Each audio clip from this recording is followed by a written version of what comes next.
जेरुझलेमाचे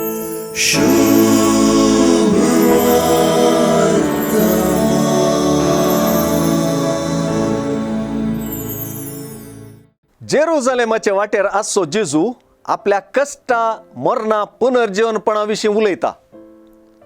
पूण जेबे देवाच्या पुतांचे आवय थंय आपोस्तोल जाकोब आनी जुआंव हांचे मतींत अधिकार, बसका आनी राजकीयाची वेगळीच चिंतना गुंवतात. जेजूची काल्च पियोवच्याक वा ताचे परिस कश्टा मरणाक वळख जावंक ते धैर्य दाखयतात.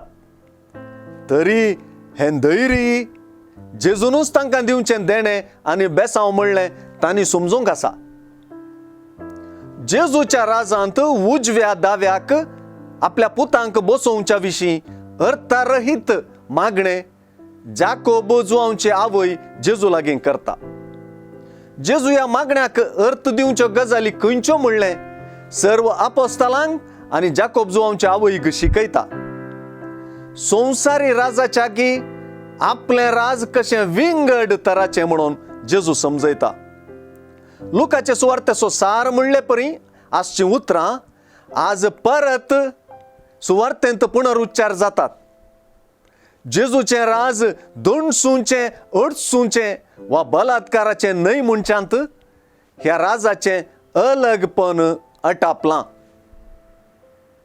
जेजूच्याच देखीबरीत शिकवणेच्या उतरांनी तें अशें विणलां. तुमचे मदें तशें जायनाये.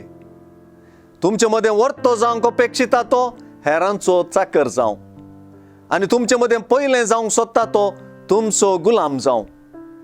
मनशा पुती हेरांक आपले सेवा चाकरेक लावंक न्हय, बगर आपणेंच हेरांची सेवा चाकरी करूंक आनी सोमेस्ताचे सोडवणे पासत आपलो जीवच दिवंक म्हूण आयला.